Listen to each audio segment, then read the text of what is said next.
بسم اللہ الرحمن الرحیم۔ السلام علیکم دوستو، دنیا بھر کی خبروں میں آج آپ سنیں گے، لیکن اس سے پہلے اگر ہو سکے تو لائک اور سبسکرائب کا بٹن ضرور دبا لیں۔ شکریہ۔ یورپی حکومتیں قرآن پاک کی بار بار بے حرمتی کے واقعات کا سدباب کریں۔ سعودی عرب۔ پاکستان میں مہنگائی نے 47 سال کا ریکارڈ توڑ دیا۔ ایران میں سڑک پر ڈانس کرنے والے جوڑے کو 10 سال قید کی سزا۔ تخریب کاروں کو کون واپس لایا؟ کس نے کہا تھا کہ یہ ترقی میں حصہ لیں گے؟ شہباز شریف عمران خان پر پھٹ پڑے۔ شدید سردی میں بہن کو کھو دینے والی ننھی شامی بچی کے آنسو کام کر گئے۔ نون لیگ نے شاہد خاقان عباسی کے مستعفی ہونے کی تصدیق کر دی۔ برطانوی معیشت شدید زبوحالی کا شکار۔ چینی سائنسدانوں نے کلوننگ کے ذریعے 18 ٹن دودھ دینے والی سپر گائے تیار کر لی۔ گاڑیوں کا دھواں صرف 2 گھنٹے میں دماغ خراب کر سکتا ہے، سائنسدان۔ بشرا بی بی نے 2 نکاح کیے تھے، مفتی سعید۔ گھر میں کھانے کو آٹا نہیں، بھوکا سونے والے چھوٹے سے بچے کی روتے ہوئے فریاد۔ تو آئیے چلتے ہیں خبروں کی تفصیل کی جانب۔ سعودی عرب نے سویڈن میں قرآن پاک کی بار بار بے حرمتی کے واقعات کی مذمت کرتے ہوئے یورپی ممالک سے مسلمانوں کے جذبات کو مجروح کرنے والی سرگرمیوں کے سدباب کا مطالبہ کیا ہے۔ کابینہ اجلاس میں قرآن پاک کی بے حرمتی کے واقعات کی شدید الفاظ میں مذمت کرتے ہوئے کہا گیا کہ ایسا مکروہ عمل ناقابل قبول ہے۔ حالیہ دنوں میں متعدد یورپی ممالک میں قرآن پاک کی بے حرمتی کی مذمت کرتے ہیں۔ اعلامیے میں کہا گیا کہ ایسے واقعات سے دنیا بھر کے مسلمانوں کے دل آزاری ہوتی ہے اور مسلم امہ میں شدید غم و غصہ پایا جاتا ہے۔ دوستو، یاد رہے کہ سویڈن میں دائیں بازو کی انتہا پسند جماعت کے رہنما نے 2 بار قرآن پاک کی بے حرمتی کی تھی۔ پاکستان میں افراط زر کی شرح 5 دہائیوں کی بلند ترین سطح پر پہنچ گئی اور مہنگائی نے 47 سال کا ریکارڈ توڑ دیا۔ جنوری 2023 میں افراط زر کی شرح 27.6% تک پہنچ گئی۔ اس سے پہلے مئی 1975 میں افراط زر 27.8% ریکارڈ کی گئی تھی۔ پاکستان شدید معاشی بحران کا شکار ہو گیا ہے۔ مہنگائی 53 سال کی بلند ترین سطح پر آ گئی ہے۔ جنوری 2022 میں افراط زر کی شرح 13%، اگست میں 27.25%، دسمبر میں 24.5% رہی۔ ایران میں سڑک پر ڈانس کرنے والے جوڑے کو 10 سال قید کی سزا سنائی گئی ہے۔ جوڑے نے اپنے سوشل میڈیا پر تہران کے آزادی ٹاور پر رقص کرتے ہوئے ویڈیو پوسٹ کی تھی۔ جوڑے کی گرفتاری سے پہلے ان کے گھروں پر چھاپے بھی مارے گئے۔ ایران کی اخلاقی پولیس کے ہاتھوں حراست میں لی گئی ایک خاتون مہیسہ امینی کی موت کے بعد ہونے والے احتجاج میں شامل افراد کو حکام سخت سزائیں بھی دے رہے ہیں۔ وزیر اعظم شہباز شریف نے کہا ہے کہ خیبر پختونخوا کی تخریب کاری کے لیے اربوں روپے دیے گئے، ان کا حساب دیا جائے کہ وہ کہاں گئے۔ شہباز شریف نے کہا کہ پشاور دھماکہ افسوسناک ہے۔ تاریخ خیبر پختونخوا کی ماؤں، بہنوں اور بیٹوں کی قربانیوں کو فراموش نہیں کرے گی۔ وزیر اعظم نے کہا کہ خیبر پختونخوا کو 417 ارب روپے ادا کیے جا چکے ہیں۔ یہ پیسہ کدھر گیا؟ 10 سال پی ٹی آئی کی حکومت تھی، اللہ جانے 417 ارب روپے کہاں گئے۔ انہوں نے کہا کہ بہتان بازی نہیں کر رہا، خیبر پختونخوا کو اربوں روپے ملے جو کسی اور صوبے کو نہیں ملے۔ پی ٹی آئی نے 10 سال خیبر پختونخوا میں حکومت کی اور پھر کہا کہ وسائل نہیں ہے، صوبے کو دیا گیا پیسہ خیبر پختونخوا کی پولیس اور سیکیورٹی فورسز کی بہتری کے لیے استعمال ہونا تھا۔ انہوں نے کہا کہ میرے منہ میں خاک، تاریخ میں ہمارا نام لینے والا کوئی نہیں ہوگا۔ وزیر اعظم نے کہا کہ آج سوال یہ ہے کہ تخریب کاروں کو دوبارہ کون لے کر آیا؟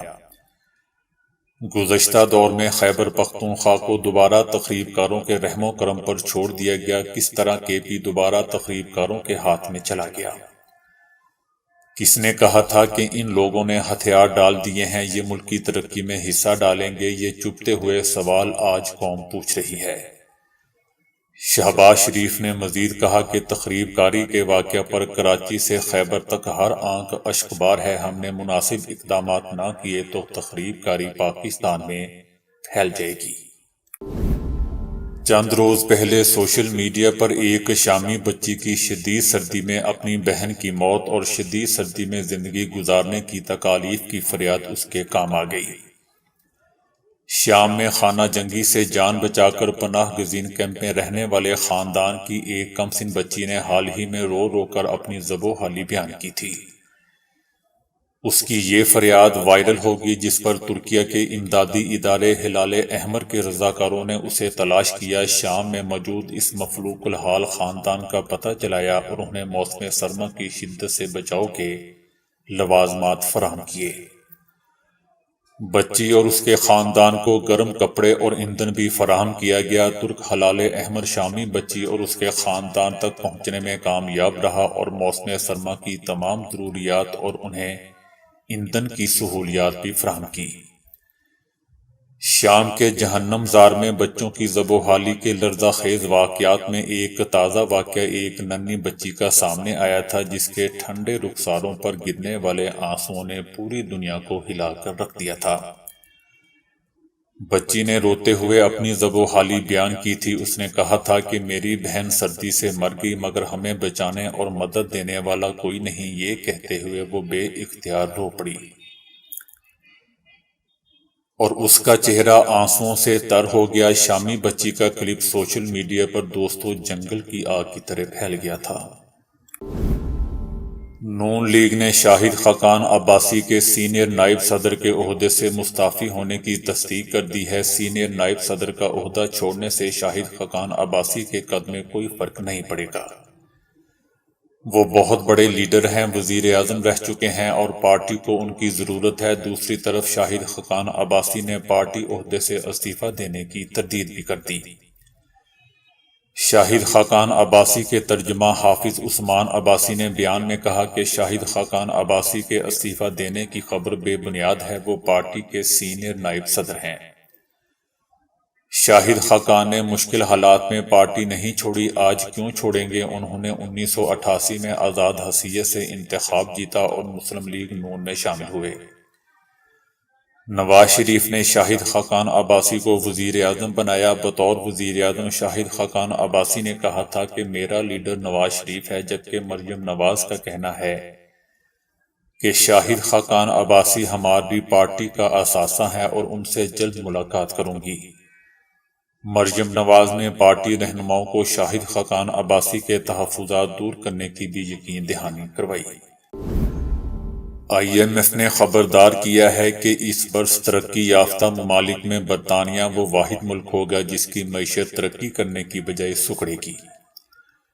IMF نے کہا ہے کہ برطانوی معیشت 2023 میں 0.6% تک سکڑ جائے گی۔ برطانیہ کی شرح نمو 3% جبکہ GDP 6% تک گرنے کا خدشہ ہے۔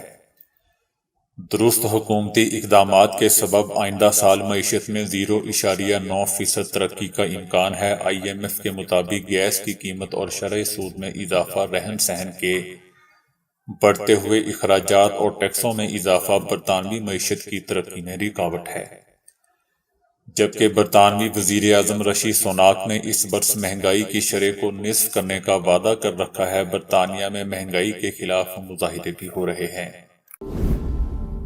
چینی ماہرین نے پہلی بار بڑی مقدار میں دودھ پیدا کرنے والی گائے کی کلوننگ کی ہے جو سالانہ 18 ٹن دودھ پیدا کر سکتی ہے۔ چائنا کی north western university of agriculture کے سائنسدانوں نے جانور کے کان کی ٹشو کا استعمال کرتے ہوئے سومیٹک سیل نیوکلیئر ٹرانسفر کے ذریعے 3 بچڑوں کی کلوننگ کی۔ دوستو، ریسرچ ٹیم کے لیڈر جن کا نام بڑا مشکل سا تھا، اس نے کہا کہ چائنا میں مویشیوں کی بحالی کے لیے یہ تجربہ بہت اہمیت کا حامل ہے کیونکہ چائنا میں 70% گائیں بیرون ملک سے خریدی جاتی ہیں۔ انہوں نے مزید کہا کہ ہم 2 سے 3 سال کے عرصے میں 1000 سے زیادہ سپر گائے پیدا کرنے کا ارادہ رکھتے ہیں جو بیرون ملک سے جانوروں کی سپلائی پر چائنا کے انحصار کو حل کرنے کے لیے ایک مضبوط بنیاد ثابت ہوں گے۔ بتایا جاتا ہے کہ چینی سائنسدانوں نے حالیہ برسوں میں خاص طور پر گھوڑے، بلیوں، ڈاگز اور دیگر جانوروں کی کلونی کے متعدد کامیاب تجربات کیے ہیں۔ گاڑیوں سے نکلنے والا دھواں نہ صرف پورے بدن کے لیے نقصان دہ ہوتا ہے، تاہم اب معلوم ہوا ہے کہ گاڑیوں کا دھواں صرف 2 گھنٹے بعد ہی دماغ پر ایسے مضر اثرات مرتب کرتا ہے کہ اس سے دماغی روابط کمزور ہو جاتے ہیں۔ جامعہ برٹش کولمبیا اور جامعہ وکٹوریہ کے سائنسدانوں نے کہا ہے کہ کسی کار کا دھواں دماغی نیورون کے باہمی روابط کو کمزور کر دیتا ہے۔ اس ضمن میں سائنسدانوں نے 25 تندرست اور بالغ افراد کو شامل کیا۔ ان میں سے ایک گروہ کے کاروں کے دھوئیں کے سامنے لایا گیا اور دوسرے کو صاف ہوا کے ماحول میں رکھا گیا، اور انہیں نہیں بتایا گیا تھا کہ تحقیق کا مقصد کیا ہے۔ دھوئیں والے ماحول میں وقت گزارنے والے رضاکاروں کے دماغی اسکین لیے گئے اور ان کا بغور مطالعہ کیا گیا۔ جن افراد کو دھوئیں کا سامنا تھا ان کے دماغ کے باہمی رابطے کمزور دیکھے گئے، جنہیں default mode network (DMN) کہا جاتا ہے۔ دماغ کے یہ مقامات اس وقت بہت سرگرم ہوتے ہیں جب ہم اپنی سوچوں میں گم ہوتے ہیں، مثلاً اپنا جائزہ لینا، کچھ یاد کرنا وغیرہ۔ DMN کمزور ہونے سے عملی یادداشت میں کمی اور خود کام کی صلاحیت متاثر ہوتی ہے، تاہم اچھی بات دوستو یہ ہے کہ یہ تبدیلی عارضی ہوتی ہے اور دماغ کے روابط دوبارہ مضبوط ہو جاتے ہیں، لیکن ماہرین نے طویل عرصے تک اس ماحول میں رہنے والوں کو وارننگ دی ہے۔ عمران خان کا نکاح پڑھانے والے مولوی نے کہا ہے کہ بشریٰ بی بی سے عمران خان کے 2 نکاح ہوئے تھے، کیونکہ پہلا عقد نکاح عدت کے دوران ہوا، جسے شرعی طور پر فاسد کہا جاتا ہے۔ اگر بشریٰ بی بی نے عدت میں نکاح پر توبہ نہیں کی تو تجدید ایمان کرنی چاہیے۔ عدت مکمل ہونے کے بعد عمران خان کا بشریٰ بی بی سے دوسرا نکاح ہوا۔ لاہور کے ایک بڑے اور شاندار گھر میں نکاح کی پہلی تقریب ہوئی، جس میں بشریٰ بی بی کے اپنے بچے بھی شریک تھے۔ ان کا کہنا تھا کہ اس تقریب میں 2-3 لڑکیاں بھی موجود تھیں جنہوں نے بشریٰ بی بی کو اپنی بہن ظاہر کیا تھا، اور نکاح نامہ بھرنے کے لیے انہوں نے تمام تفصیلات فراہم کی تھیں۔ میں نے براہ راست بشریٰ بی بی سے بھی پوچھا کیا ان کی طلاق ہو چکی ہے، عدت بھی ہو چکی ہے، اور کیا وہ آزادانہ طور پر یہ نکاح کر رہی ہیں، اور حق مہر کے بارے میں بھی ان سے بات ہوئی۔ حق مہر کے حوالے سے بات کرتے ہوئے مولوی نے کہا کہ عمران خان نے کہا تھا کہ وہ زمان پارک کا گھر حق مہر میں دینا چاہتے ہیں، جبکہ بشریٰ بی بی بنی گالہ کے 7 کنال گھر کا مطالبہ کر رہی تھی۔ بشریٰ بی بی کو یقیناً اصل صورتحال کا علم تھا، کیونکہ عورت چاہے جاہل ہی کیوں نہ ہو، اس کو اپنی عدت کا علم ضرور ہوتا ہے، اس لیے ان کی جانب سے غلط بیانی کی گئی، اور اگر انہوں نے توبہ کر لی ہو تو ہمیں کچھ کہنے کی ضرورت نہیں ہے، ورنہ بشریٰ بی بی کو تجدید ایمان کرنی چاہیے تھی۔ پاکستان میں مہنگائی اس وقت تاریخ کی بلندیوں کو چھو رہی ہے، اور غریب ہی نہیں بلکہ درمیانے طبقے والے بھی 2 وقت کی روٹی کے لیے پریشان ہیں۔ سوشل میڈیا پر وائرل ویڈیو میں ایک بچہ اپنے استاد کو روتے ہوئے گھر میں آٹا نہ ہونے کی وجہ سے بھوکا سونے کا بتا رہا ہے۔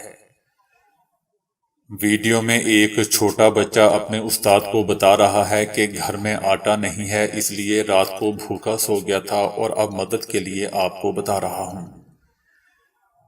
کیونکہ غربت کی وجہ سے استاد نے ہی اس بچے کو اسکول میں داخل کروایا تھا، اور اس سے پہلے بھی بچے کے گھر راشن بھجوایا تھا۔ روتے ہوئے بچے کو دیکھ کر استاد بھی آپ دیدہ ہو گیا، اور بچے کے بتانے پر مہینے بھر کے لیے 1 من آٹا اس کے گھر پہنچانے کا وعدہ کر کے بچے کو دوبارہ رونے اور بھوکا سونے سے بھی منع کیا۔ تو دوستو ابھی کے لیے اتنا ہی۔ ویڈیو کو لائک اور شیئر کرنے کا بہت بہت شکریہ۔